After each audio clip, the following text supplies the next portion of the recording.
Good evening. It's October 22nd at 6:05 p.m. and I'm calling the meeting of the Groton Board of Education Curriculum Committee to order. In attendance, we have Dr. Andrea Ackerman, Mike Whitney, myself, Adrian Johnson are the board members. We also have Assistant Superintendent Anne Marie Mancini and Principal Matt Brown from the high school. So with that, the next item is to review the October 6th meeting minutes. Does anyone have any comments or corrections? My only comment is like in the last agenda item, it says that this is about what we talked about at the cow just now. It said this item was tabled for the next meeting.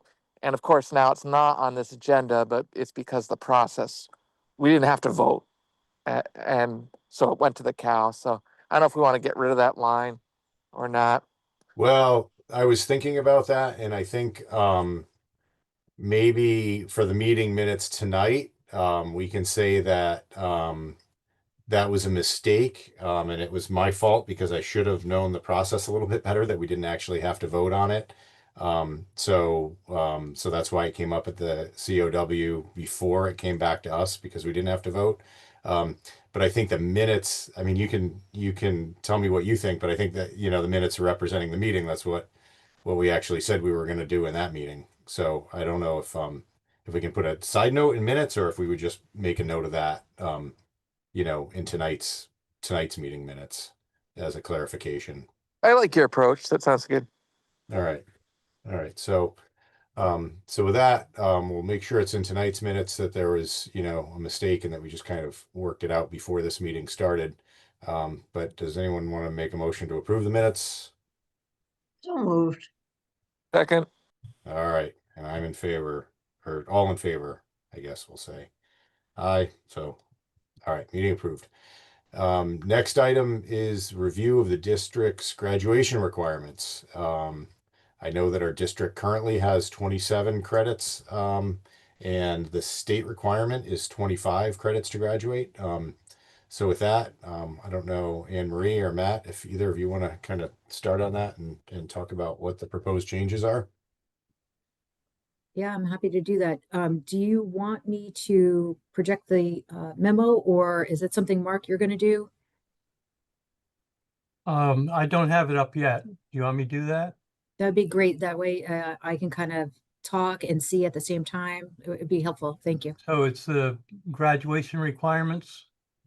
Yes. Okay.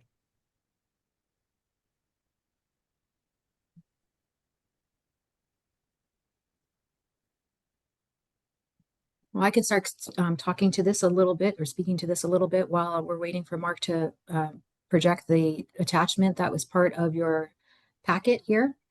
So as Mr. Johnson was just talking about or speaking about, and if you wouldn't mind making that a little bit larger if you can, Mark.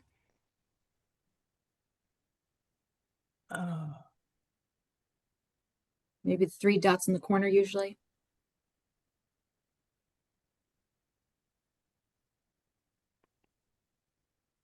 I don't know why. Or the plus sign right in the middle. Yep, that too.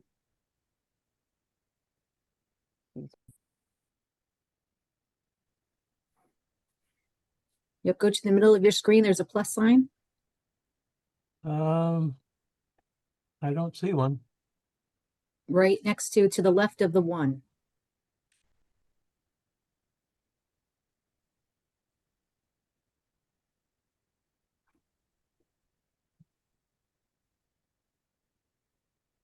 They just upgraded my computer today, and for some reason the layout is different. Okay. I'll just keep talking while you're searching. But as Mr. Johnson was talking about, to kind of start off, currently Fitch High School requires 27 graduation requirements for our students, or graduation credits. The State Department of Ed only requires 25. When I say only, actually, that's an interesting word, because for a long time, the State Department of Ed required, I think, The number of years ago was 21, and it gradually increased to 23, and then eventually got to 25. 25 is a large number of credits. For a long time, again, it lingered around 21 credits. You can see on the second page of this document, currently Fitch students are not meeting the average requirement of, or the average, or are currently performing below average, the state average in in terms of the rate of graduation. There is each school district has what they call an ESSA requirement for 4-year graduation, and currently our rate of graduation, I believe, it would be nice if I could see it, is I believe 88%. Thanks, Mark. Can you go to the second page there for me? Yeah. Thank you.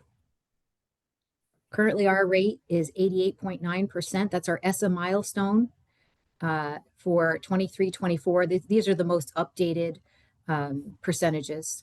And the 4-year state average for 4-year graduation rate is 91%. So the State Department of Ed gives us ESSA milestones for Smarter Balanced Math, ELA. We have them for 4-year graduation rates. There's a variety of ESSA milestones that we're given. The 4-year graduation rate, as I said, is just under 89%, and the state average is 91%. My belief is one of the reasons why we are underperforming in this area is because we exceed the requirements, the state requirements. And what I've done is worked with the Fitch team to make some recommendations. First, we did a little bit of research into why we believe that students are not meeting the graduation rate. And based on the research that we conducted, we've made some recommendations here. And so I'm going to kind of go over the recommendations for you. And as a part of the recommendations, you'll see, why kind of our justification. So the first recommendation that we're making is to reduce the world language credit from 2.0 credits to 1. And this would reflect the state requirement. And one of the things that we talk about here is that, while many universities, of course, find it desirable for students to have, more than 1 credit in world language. Again, the state requirement is 1, but there are a number of students who really struggle with the world language requirement. In fact, for a number of years, the State Department of Ed did not require any world language from students. That was always counted as an elective credit. Students, in particular with special needs, really struggle to meet this world language requirement. In fact, there are a number of students with special needs who, through the PPT process, actually are exempt from the world language requirement. Now, they still have to earn 27 credits, but they are often asked to take an elective credit instead of a world language. In an analysis that Mr. Brown did of students in terms of those students that do not earn a credit in world language, for whatever reason, in 2025, during the 24-25 school year, 12 students earned Fs in either Spanish 2 or French 2. In 2020, the 2024-25 school year, or 23-24 school year, 26 students earned Fs in Spanish 2 or French 2. And the 2022-23 school year, 14 students earned Fs in Spanish 2 or French 2. So we're recognizing that has been a problem for students. And so it's one of our recommendations. Now, of note, I wanted to kind of make note that the IB World Organization requires students to study 2 languages, English and what they call language B. There was maybe I would say a misperception or a misunderstanding that students had to earn at least 2 credits in a world language, and that's why the original, or I wouldn't say the original, but when last time that the graduation requirements were kind of updated here for Fitch, it was recommended that students earn at least 2 credits, but that's not true. After doing some some additional research, we learned that the IB World Organization does not actually, they don't get involved in credits. That's not an organization that has anything to do with credits. Credits don't translate to that organization. They just recommend that students take a language, what they call a language A, which is the student's first language or a native language, and a language B. And it also has some recommendations in terms of the number of hours that a language is taught, but it does not specify the number of credit or unit hours that students are taking that have to take that language. So I wanted to make sure that I cleared that up in case people were like, well, they have to do this for IB. That's not true at all.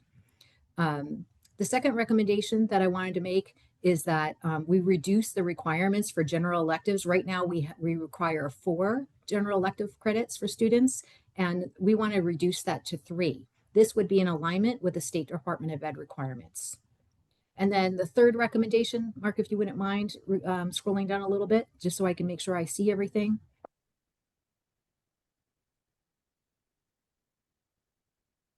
Mark, would you scroll down a little bit? I have to go back to the original for some reason. It's Okay, not that's letting okay. me do it through Zoom. It's okay. Our third recommendation is that we maintain the capstone or mastery experience. So this is not a reduction. This is just a recommendation that we maintain the capstone experience at a 0.5 credit in combination with the global citizenship course. I put this in here because you probably remember that about a month ago, we had some teachers come and present on what we call the MYP personal project. And that is, that kind of translates to the mastery-based experience at Fitch High School. And I have some language here about the capstone experience and how that plays out at Fitch. And students complete that in grade 10 with some guidance from the Global Citizenship course. It prepares our students as it prepares for our upcoming reaccreditation visit, incorporating the personal project into grade 10. This demonstrates that personal project into grade 10 experience demonstrates that our MYP program is continuing to grow and improve. As a part of its requirements, students work with a supervisor or a teacher who provides guidance as they independently complete an interest-based project that demonstrates their learning. It's important to note that the CSDE does not require a capstone or mastery-based experience to be equated to the traditional Carnegie unit because no funding has been provided to support its implementation, even when it was mandated. Now, I want to make sure that I'm really clear about this. At one point, the capstone experience was a mandated credit. It is no longer mandated. It's actually mandated through the class of 2027. At that point, it becomes optional for districts.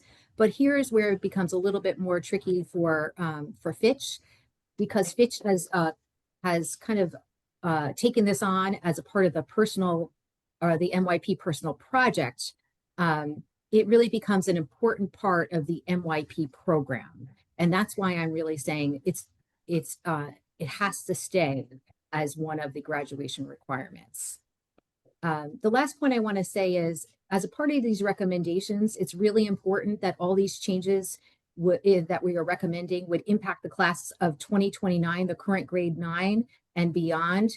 Once you have students that are in the building and have started their program of studies, to make a change would be really difficult. And so any changes that we would make in terms of recommendations, first to, of course, this group, and then eventually to the full board, we would hate to make now that they're at the high school, they've started their program of study, it would be very difficult to make those changes for 10th graders and up. At this point, I'm going to, ask, and I see that Ms. Hodge is online, and also Mr. Brown, if they have anything to add, I think it would be really important for them to kind of, make their contributions here.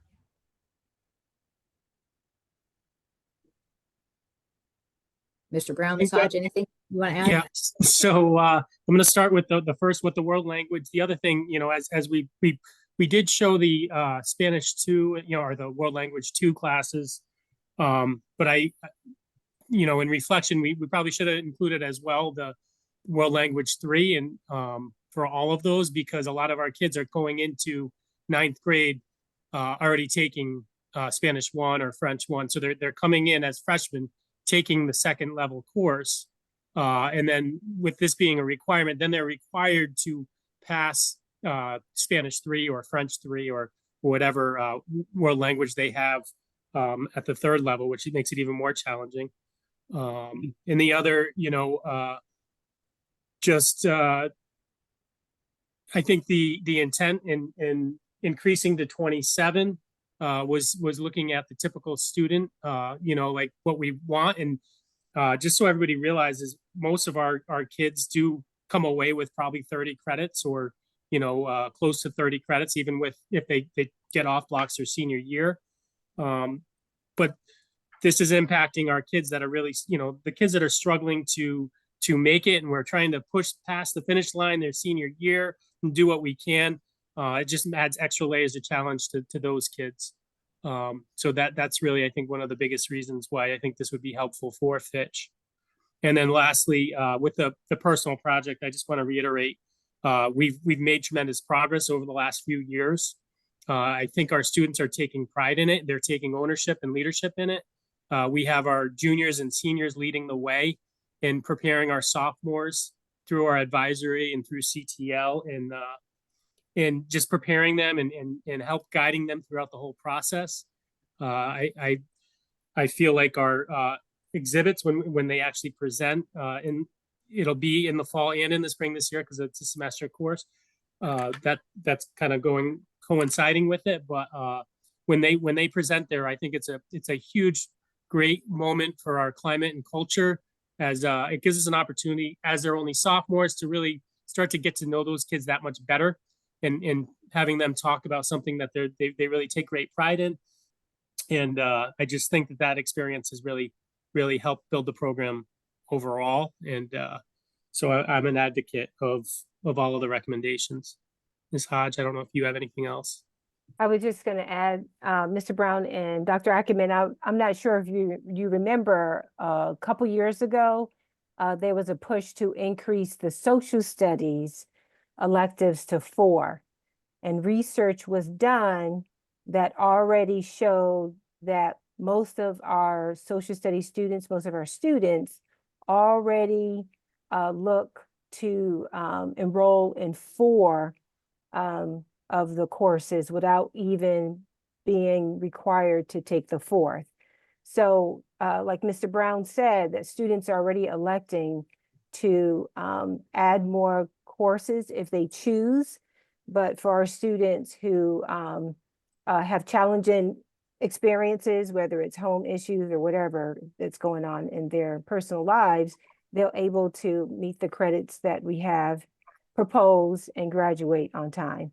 I am also an advocate of the personal project to see the students in the 10th grade level doing an actual research, full research, showing exactly what their interests are and something that they look forward to. I remember one of our students who's since graduated, her personal project, when I taught global citizenship and did the personal project, her focus was sailing.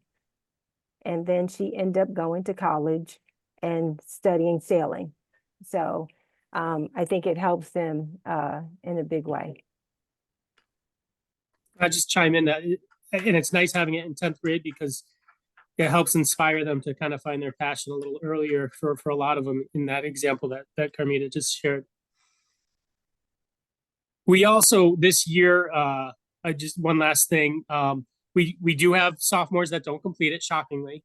Not everyone completed it their sophomore year, but we're addressing those students their senior year when a lot of them have an off block already, and we've met with those students, and they're still required their senior year to complete a project.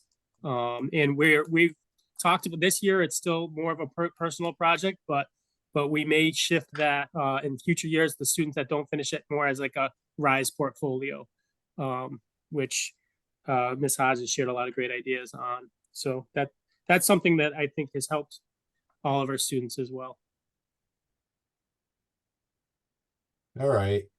Well, I'll start by just saying I appreciate you bringing this to the board, because I think if we can get more students to graduate, obviously getting that graduation number up is important. And and it's really not meant for the kids that are the high achievers that are going to have 30 credits. It's for the students that might end up with 24 credits and have a summer job and just not be able to get their diploma.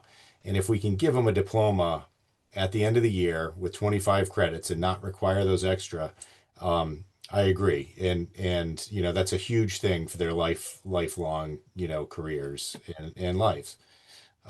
So I appreciate this, and I think it's definitely a step in the right direction. I have a couple of questions. One, the MYP personal project, is right now it's more or less pass fail, right? Is that how it's graded? Are there any other classes that are pass fail, that students would have without obviously there might be IEPs or something like that, but without an IEP like standard, is that the only pass fail credit? Yeah, for the standard level courses, there are times when a student can take a course pass fail, but it's not standard practice. All right.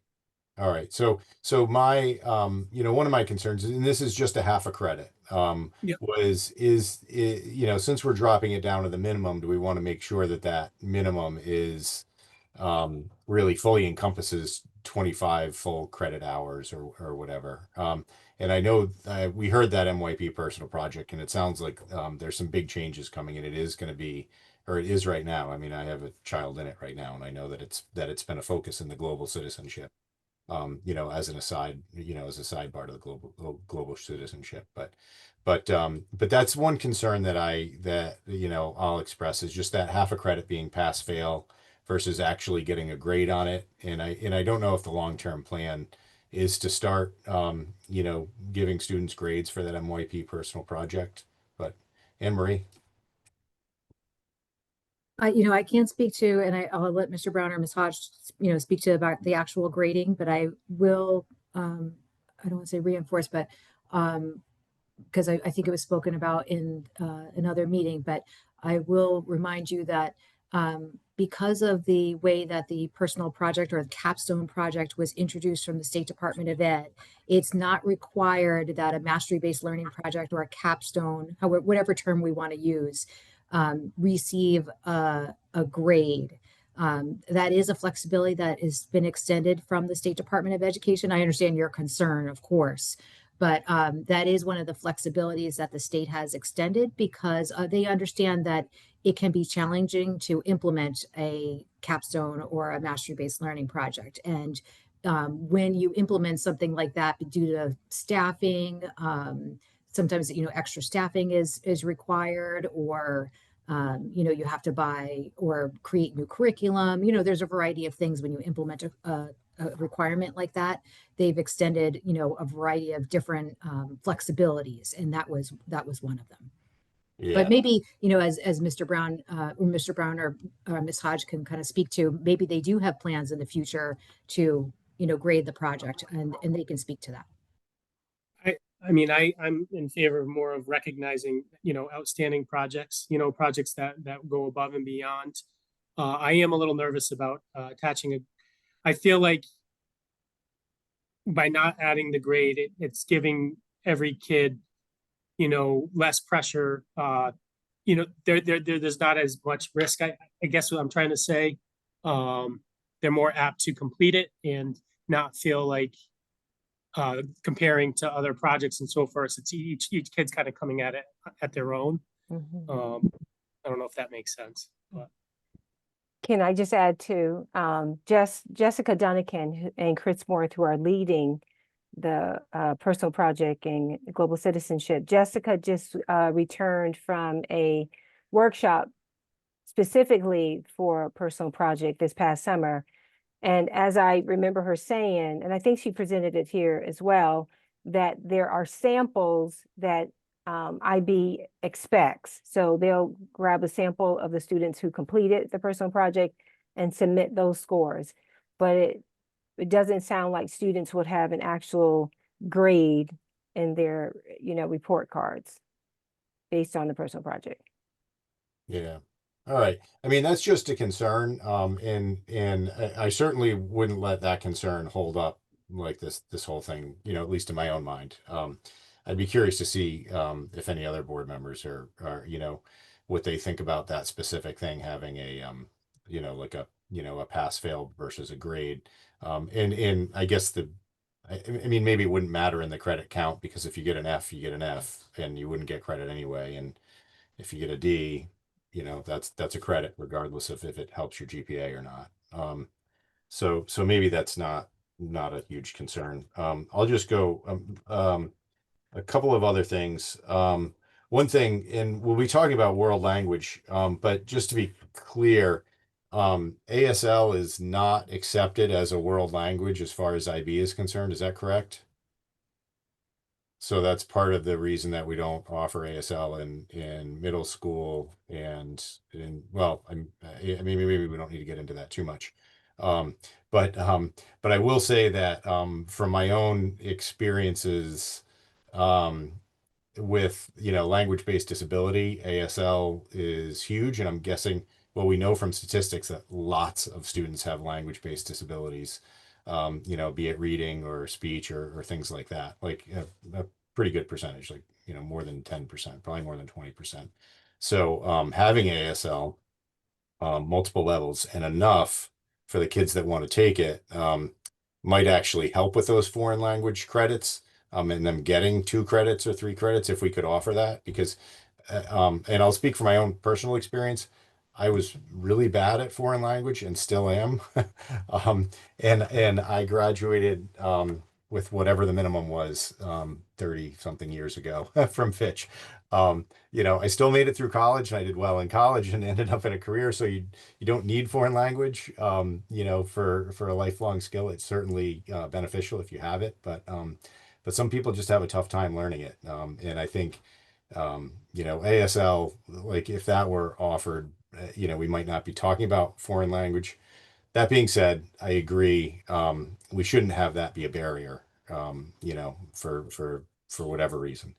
My other question, I would like to hear, I know every year I hear about students graduating in 3 years, a couple of them, not a lot, but it seems like I hear about that. And I know it was probably more common with COVID because they could take extra classes much easier and get through those 4 required English classes, I think is the thing that makes it difficult. And I don't get the sense that this is going to make it easier for students to graduate earlier, but I'd like to hear, one, what are the I mean, does the district or the school, the administrators, do they like to see kids graduate in 3 years, or would they rather not see that? And then what's your opinion on whether this change would affect that?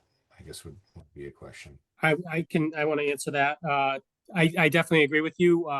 When we were considering this, we did discuss that because that was something that I don't want to see a lot of our kids graduate early. 100%. I think it's important for them to experience 4 years of high school. I think when they try to rush through the experience, it's not good for anyone.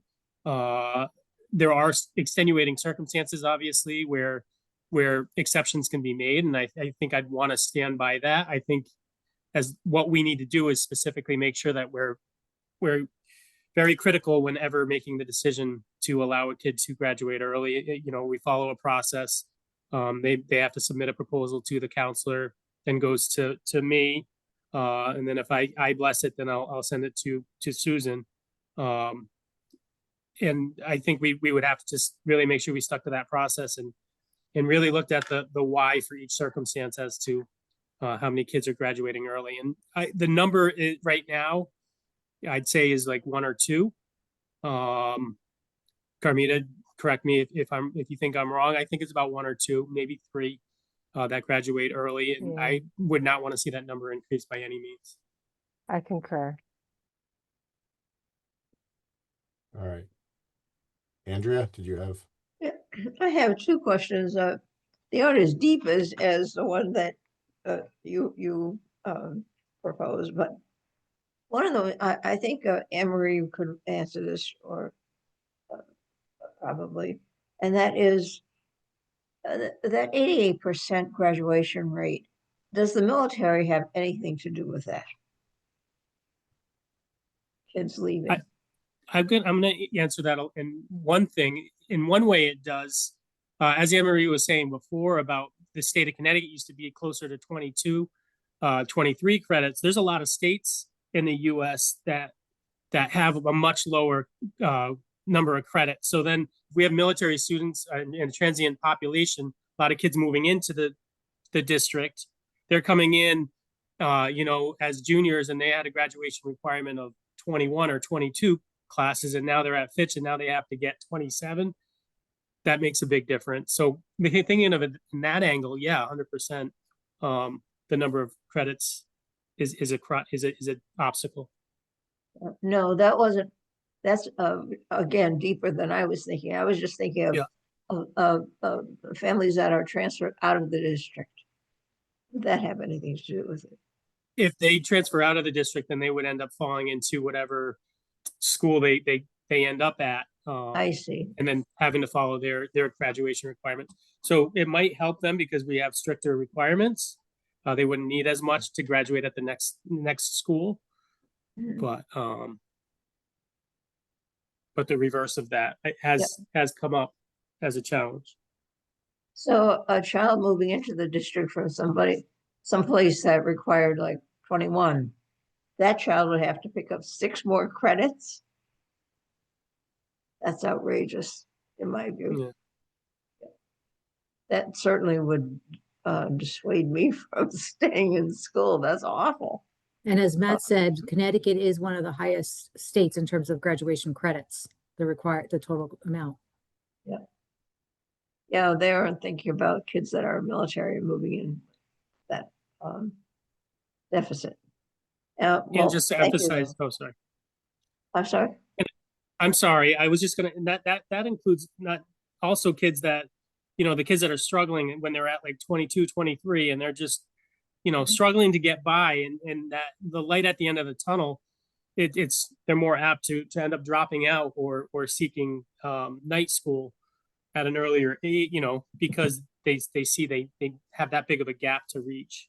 You know, something I think we definitely need. You know where we also consider. see students struggle too, Dr. Ackerman, is like students that come to the country, they're English learners, they have to have 4 credits in English to graduate, and they may be new to the country. Those students really struggle to meet the requirements, of course, and then of course on time too. So when you look at a 4-year graduation rate, those kids are not making that percentage. That was my second question. So you should really led right into that, Carmita. And that was, a lot of our kids don't have English as the second language. Okay. So then let's say they speak Spanish, or even I had a kid in 8th grade whose native or first language was French. Okay. So those are 2 languages that we provide. Now, what if the first language is Arabic? I work with a lot of Martin Luther King scholars. The first language is not English, and not Spanish, and not French. So what happens what does it look like? We don't provide Arabic or any other language that I know of. And then is English the second language that they study? Or is it supposed to be French or Spanish? I'm just unclear about that. So, I mean, a couple things.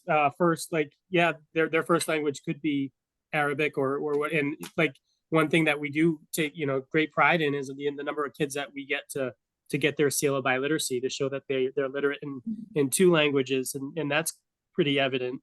And it's an extreme challenge. It's a challenge for them, and in supporting them. The one nice thing is technology's helped kind of bridge the gap a little bit with translations and so forth like that. But obviously it's still really a huge challenge, but that's helped. But we've had a huge demand with our MLL, our multi-language tutors. The need for them is increased dramatically over the last decade, and it's definitely a concern that we have to keep a focus on, is supporting those students. So then is the second language requirement would that be English? Would that be considered a second language They- then? Yeah, I mean, go ahead, Ms. Hodge. So we were just talking about your very question, Dr. Ackerman, and I met with the World Language Department during our CTO yesterday, and we discussed the need for an English class for our students with different native languages. And one of them, ironically, is to propose, it wouldn't be for the 25 or 26, 27 school year, is the IB Language A class for English speakers. And so when I attended the workshop, the IB workshop this past summer, that's one class that we can propose where our students of different languages would enroll in to learn how to speak English. And that would be the A? It would be the A. Yeah, it would be the A-English. And one of our the irony of it is one of our Spanish speaker teachers or one of our world language teachers would teach it. We may need new teachers. I'm not sure what the schedule looks like, but we would not, we just talked about it today, so we won't be able to propose it until But that 26, wouldn't be 27. that wouldn't be their first language. No, Right. no, but because why we wouldn't are, that be B then? I don't understand why that wouldn't be B. good question. Good question. And I think because the world language, not the world language, the English department, and Anne-Marie, if you can help me out, because I'm thinking in the English department has the language, IB language or English IB for 11th grade and for 12th grade. And the language A is for students who have no knowledge or very little ability or knowledge about speaking English. So, I think structurally, Yeah. we would be impossible to provide language A for all of our kids with the different languages that they speak, just as a staffing Yeah. standpoint. It would just, logistically, I don't know how we would be able to accomplish that. Where would you even find them? right, Yeah. right.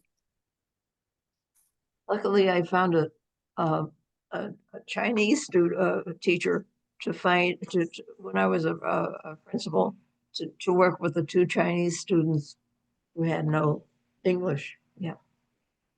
Good. Well, anyway, that I understand the difficulty in that. But thank you, you answered my question. Mike, do you have any questions? Yes, thank you. And thank you for putting this together because it's could be a really important thing we're doing here that could help a lot of people. My question is about what year did you envision this? Like what graduating class would first be able to take advantage of this? Obviously, it wouldn't be 2026. Would it be 2027? No, it would be our current freshman, so 29. Class is 2029. Is there a reason not to move it up? Because I mean, I could see in terms of adding requirements, but this would be the minimum requirements would just be dropping lower. I don't see how that would disrupt their schedule, particularly since they're still doing the MYP and global citizenship as an element. And I would guess they haven't picked a lot of their electives. And it seems to me it would help the people who have failed something and now they don't have to do as much to recover, or maybe it opens up more space in their schedule to get that grade up. I think one of the things we were concerned about is changing the rules of the game as they're playing. Something we talked about, and so we had this set expectations, and then to say, oh, never mind. That was one of the biggest. We did have a lot of discussion as in our department chair meeting about this very question, like when would be the appropriate grade to do this, and that was one of the sticking points is the concern about changing it as they're going. I don't know if Anne Marie or Carmita, you guys have anything else? Yeah, we felt that there, especially students that are in 10th grade and above, may have already met some of these requirements. And so again, if I'm a student, I've already completed my, it's very possible that I've completed already 2 credits in world language, or I may have a couple of credits in my elective credits. That's when I know you have, at least Adrian has expressed concern with graduating early. That's where we may see some of those students coming forward in a couple of years, saying, I'm currently, I was a 10th grader a couple of years ago. I had these many credits, and now it's 2028, and I'm a senior, and maybe I'm a first semester senior, and now I can graduate early because those requirements changed. So that's what we expected. Now, whether or not that plays out, I'm not sure 100%, but we were thinking that was the case. Definitely for the juniors, it's very possible. Thank you, I'm glad you're having that thoughtful discussion. Like, kind of like to continue it eventually, but one thing for me, it seems like there are more people not graduating in 4 years than there are people graduating in 3 years. And I think if I understand it correctly, it's basically that 4 years of English. I think that kind of uh, I guess wouldn't that kind of anchor you in most of the time to 4 years of high school? Um, well, and I'll let Mr. Brown talk about this. Every student has to return for that fourth year of English for sure. But I would imagine there are cases where the student comes back for that one class and then can finish, afterwards. I just saw a case come through, Mr. Brown shared with myself Yeah. and Susan, in which, it was an extenuating circumstance for this student. I don't want to share the details, but I will tell you that, the student did have a circumstance. Mr. Brown brought it forward to us, and I believe that student did have to return. The one class was English. Yeah, this is yeah. So the one concern there, Mike, would be then their only graduation requirement is English too. And that's been so like they have to take English and then they take 5 other electives, which I think sometimes can get frustrating for the kid. Okay, thanks. The other question is so Adrian kind of posed the question about the MIP project being pass fail. And me personally, with my experience at the university level, like we have graduate theses that are always effectively pass fail. So I've got no problem with that because I like the points that are made about basically it helps creativity to not have a grade associated with it, and kind of broadens the scope of the range of the projects that people could turn in and kind of express themselves.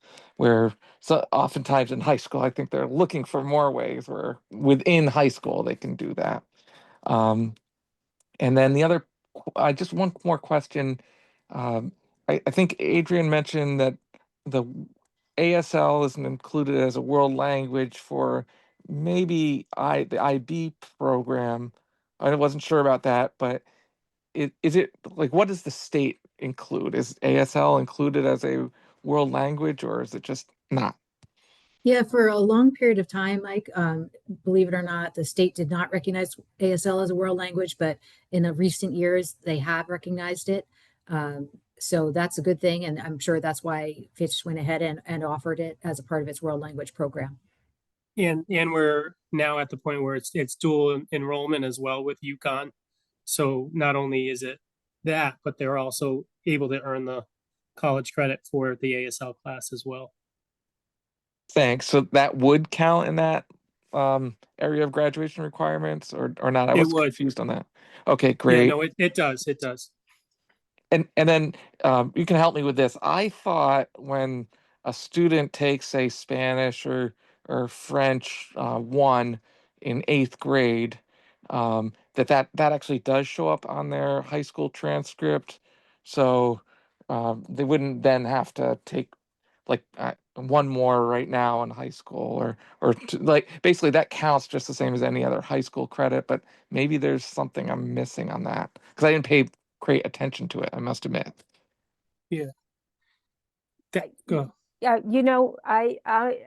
I'm sorry, I can't answer to that. I remember when I was the curriculum coordinator, Dr. Whitney, um, students did receive credit at the high school. And then as I slowly transitioned into the assistant principal role, there was some discussion of not accepting the credit from the middle school. And the reason was because it wasn't a higher level class that students at the 8th grade level were taking in the world language. As to say, there were no honors French or honors Spanish in the 8th grade that was comparable to the high school in order to receive credit.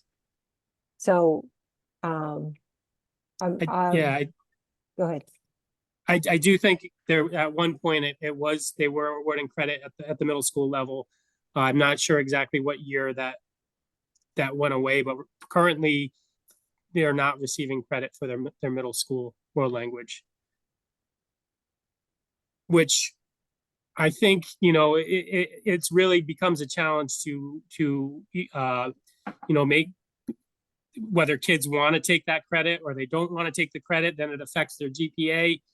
This was one of the biggest reasons was at the middle school level, it was a college prep level, as Ms. Hodge was saying, but then a lot of our kids that would get the credit their 8th grade year didn't want it to count as a credit because then it would affect their GPA, and it ended up becoming really a administrative nightmare and trying to keep track of things, and then parents wanting to, or families, the student and the parents wanting to either go back on a decision to take the credit or not take the credit.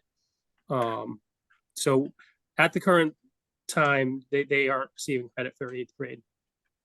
Okay, thanks. I'm all set with questions. And Mike, just to go back, IB does not recognize ASL or American Sign as a world language. So I just want to, I recognize I didn't answer that clearly before. So I wanted to make sure I clarified that. Thanks. I guess I do have one more just process question. So does the path of, maybe we don't even know, does the path of changing graduation requirements, is it the next step to a Board of Ed COW, to the, like, what's the process to change the requirements? I know that's done before, and this is the first step. I just don't know what the next step is. If I remember, so one of the reasons why we're here is because I think at one point it came up at a regular board meeting, and then it was recommended that we come first to the curriculum meeting, so here, because I'm sure this requires a vote because it is a policy. Well, is this yes, it's a policy. It's a policy, huh? So does then, I'm not clear, I guess then, because these requirements are a policy, but I'm wondering if it has to go to the full board or now if this is a recommendation to the policy committee. I'm not sure. I hope this doesn't have to go to policy first because that's going to make this process infinitely longer. And I'm unclear, even though I'm on policy, I'm unclear on what the policy is. It's usually graduation requirements is a standard 6146 policy. Right. Read that. I don't know. I don't know what the policy says. Read that like that. It's 6146. Yeah, graduation requirements. Let me see. Yeah, I just pulled it up. And actually there it says we've got 26 required credits. So 4 year English, 3 social studies, 1 world language, 2 other humanities, and that totals up to 10. And then 4 science, 4 math, 1 additional STEM, which makes it to 9, and then 1 credit PE, 1 credit health and safety education, and 1 mastery-based diploma assessment. That policy has different categories for graduation year. So if you keep on scrolling down, yeah, I'm sorry. You'll see we get up to 27.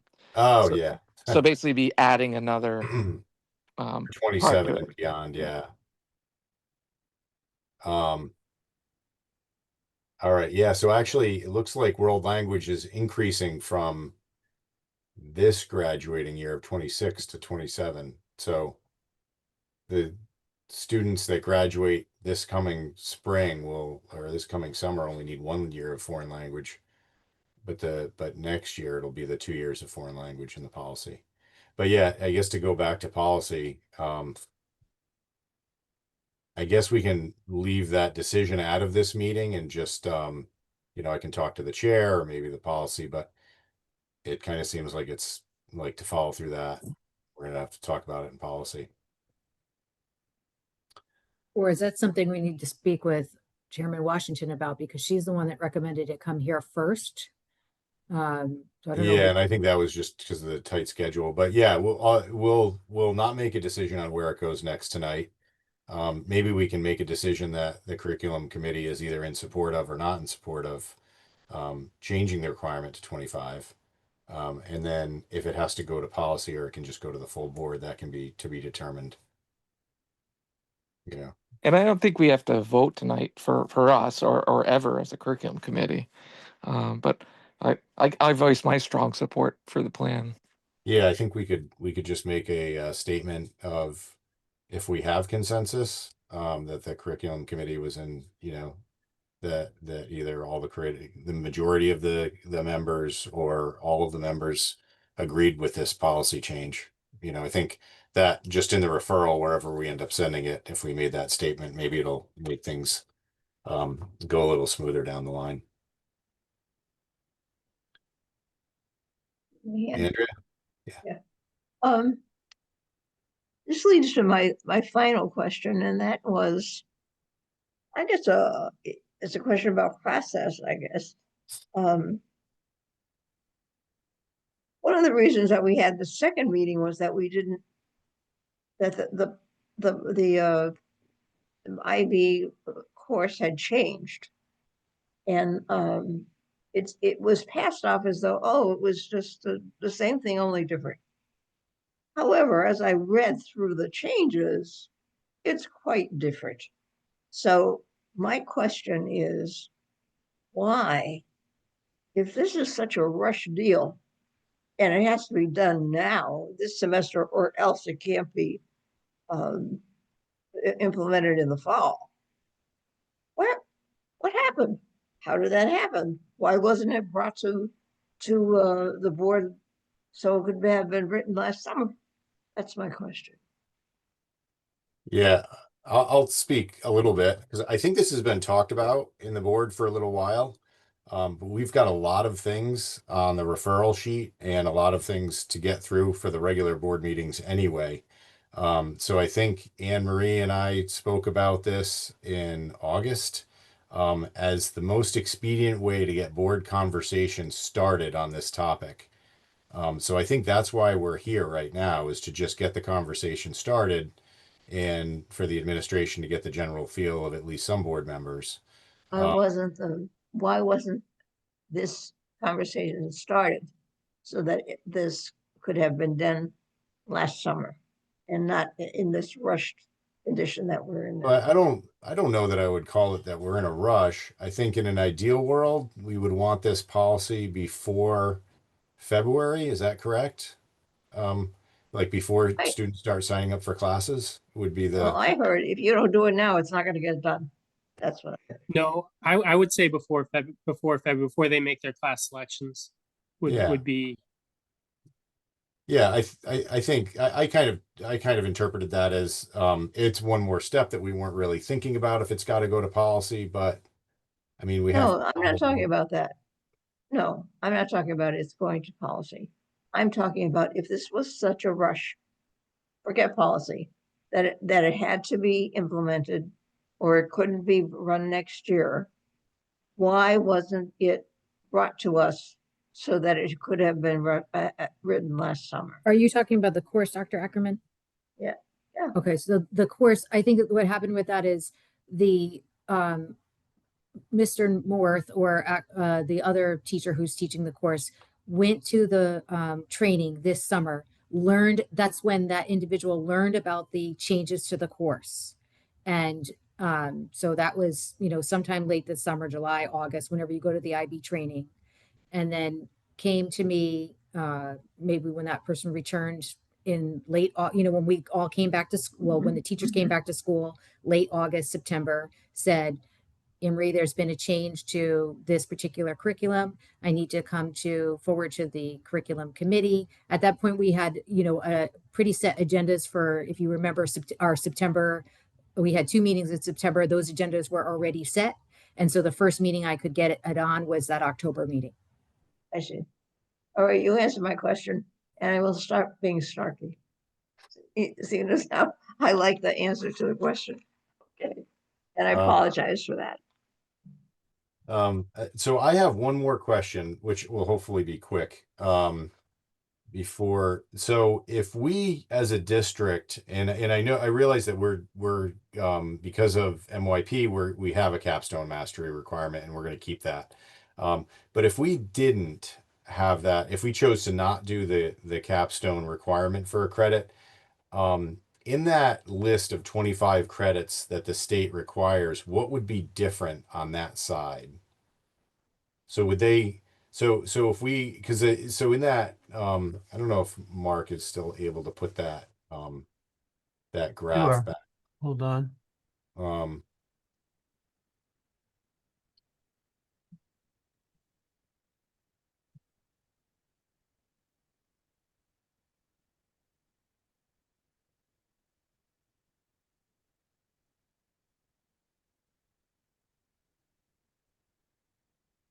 Are you seeing it? yeah, so if you can scroll up on that sheet, other way. The other way? Yep, yeah, the other way. All right. Yeah, there we go. All right, now down just a little bit. Yep, there we go. All right. So in the in the tan or whatever color that is, which says capstone or mastery experience, it says 1.0 for the state requirement and for the district, but we know that that's not really a requirement by the state. It's an option. So I'm just curious as to if we didn't have that option, so if we just made that a 0, where would that credit end up on this sheet to total 25? Would it be in an elective or another? First of all, I want to clarify, it is a requirement through the class of 2027. Yeah. Yep. But it's not And for what we're talking about. not for what we're talking for the purposes. But I will, have Mr. Brown or Ms. Hodge contribute after me. It's a little bit difficult right now to say on the spot. Like it's, when you put us on the spot like that, we would probably want to talk as a committee, have the department supervisors all together. It's hard on the spot to kind of say something, and then we would be boxed in right now. Say, for example, off the top of my head, I said general electives, and then we would be kind of boxed in on something like that. And you might hold us to something like that, and then we come back to that, and really we would want it in, I don't know, then maybe later we would reconsider, and we would want it as a STEM elective. So I think to Oh, make that decision now, and I'm not not have at, the input yeah. of our departments, of our department chairs, and or the rest of the Fitch leadership team, would be, I think, would be a mistake on our part. Yeah, I'm not asking what we would do differently. I'm asking what the state requirement is. So the left side of that chart to add up to 25. If the state, so if you went, because in 2028, the state's not going to require capstone. If that was a 0, what would be different on the state side? I'm not proposing changing anything or asking you how we might get around this, because I don't think we should do that personally. I'm just asking from the state's point of view, what do they see as the 25th credit if you didn't have the capstone? Do we know that? Yeah, I haven't seen a model in which they, they have it as the optional, but I haven't seen a model in which they kind of replace it with a suggestion. I'm assuming they replace it with an elective. Yeah, I mean, it must be replaced with something. And if we don't know the answer to this, let's just maybe we can just bring it up later on and just say, Can I, yeah, yeah. can Go I ahead. just make a comment? Because we are in IB school, I believe the personal project is not an option. as I understand it, unless I'm wrong. Yeah. And we had offered, or we had contemplated, I know in one of our discussion, that we just don't limit it there. But as long as we're in IB school, the personal project is a requirement for the program. Oh yeah, and please don't get me wrong. I'm not saying that we should change that or for changing that. I'm just wondering, in the state's mind, what is their thinking if you didn't have the mastery based, what did this, when the state came up with 25 credits, what did see. they want? The Did they only- think that we needed two foreign language or? The only thing that they've added in the last couple of years, and I would say maybe the last 2 to 3 years, is that 0.5 in financial literacy. And they've allowed you to add that in a variety of different ways. Like, for example, we've added it here as a STEM elective, but they've given quite a bit of flexibility to districts in terms of adding that as an elective credit. You could add it in a variety of places because, again, it is an unfunded mandate. So districts can, for example, you could have a math teacher teach it. You can have a CTE teacher teach it. I've seen even school districts incorporate it into social studies because maybe you can have it as part of an economics class. So they've given quite a bit of flexibility, but that's the only requirement that they've added in the last couple of years. So I would imagine, you might say that, like, in terms of a 0.5, that would be, I don't want to say a replacement, but that's the only additional credit that's been added. All right. I would agree with that. I think where I would see it is like that personal finance requirement would be part of that, or some other course where I can't even think of one, but I know, like, when we were looking at this in previous years, personal finance was being part of that when we were looking into how we were going to award kids that credit. All right. Well, I guess this is just I was just wondering what the state's thought on the 25 credits were. Not that it really should affect the outcome of this discussion. So, is there any other questions, Mike or Andrea? All right. So, I guess at this point, I don't know where we're sending it to, but I guess maybe we could just get a feel for the committee members' feelings on whether whether we're in agreement with this change as proposed by the administration. I am, and I think it should go to the board. Forget the policy for now. All right, Mike. I'm broadly in agreement. There might be a couple details that I'd still like to discuss, but I definitely in strong support of moving this forward. I bet it does have to go to the policy though. Yeah, I do too, but we don't have to do that before that. All right, yeah, and all right, and I'm also in agreement that this seems like a great idea, and yeah, we'll have a chance to talk about it again, wherever that is. So, all right. Well, with that being said, the next item on the agenda is future meeting topics. Are there any additions or changes that anyone has to future meeting topics? I would just say maybe this is a good place in the minutes to insert why we don't have to talk about the item that was tabled. Oh yeah. Yeah, I guess. All right. So I will explain that right now for anybody that might be watching. I was under the impression that the curriculum committee had to approve it, had to vote to approve the course change, and then the board had to approve it at the COW. Mrs. Hodge? Oh, I was just wondering if we can bid you adieu. So, What's- Good But- night. Can we? all right. All Yeah. right. Good night. Thank Good you. night. Hey guys, Yeah, thank all right. you. Yeah, Thanks. thank you. Thank you Thanks very Bye-bye. much. for being here. Thanks.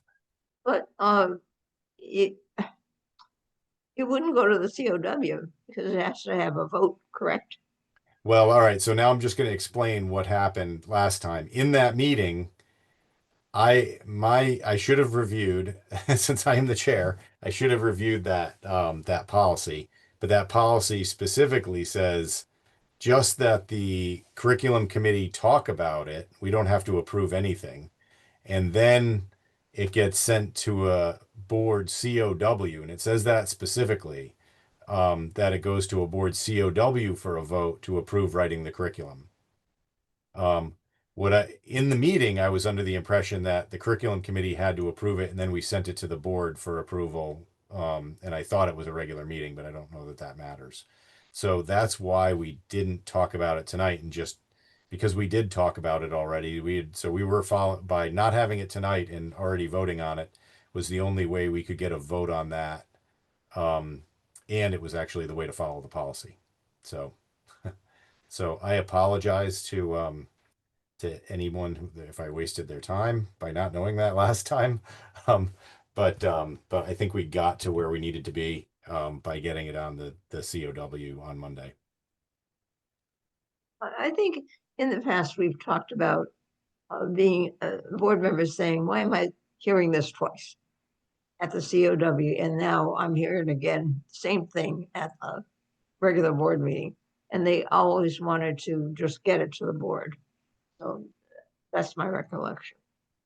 Yeah, well, I think with the policy modifications, depending on how the board votes on that, um, it'll just be curriculum to approve writing the curriculum, and then it will go to the board for a full vote after the curriculum's written. And you're So right, it goes to That's college. that's the potential change that'll hopefully save us something like a month in the in the curriculum writing process. So we'll have the minutes reflect my error from last month.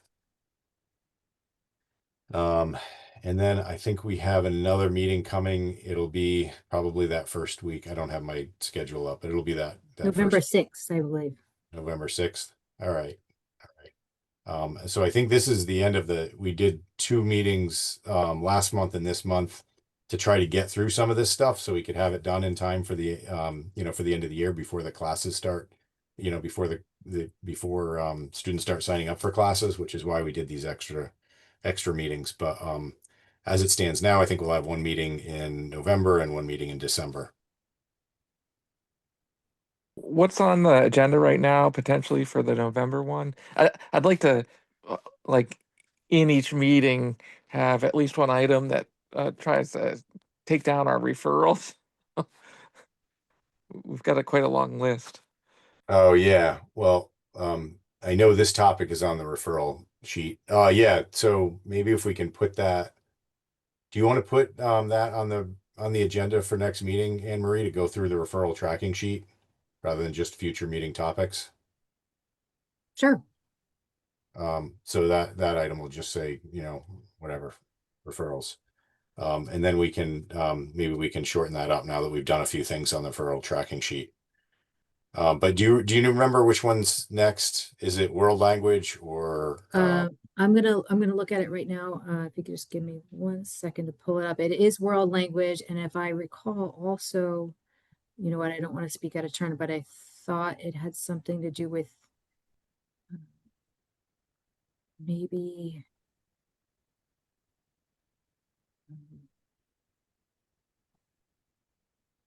Hold on a second.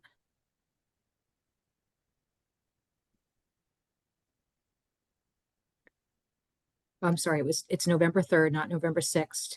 It's world language offerings.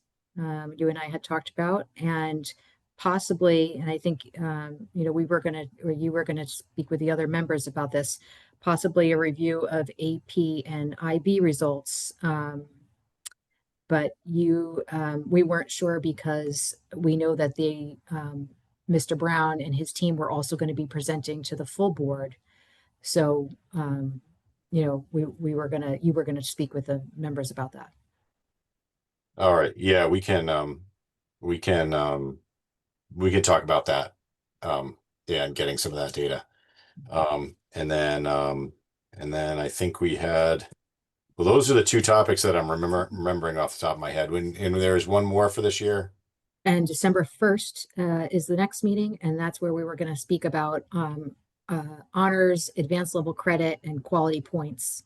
All right, that's right.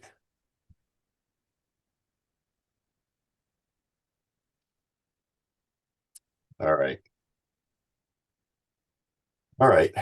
All right. So is there any other discussion? All right. Andrea?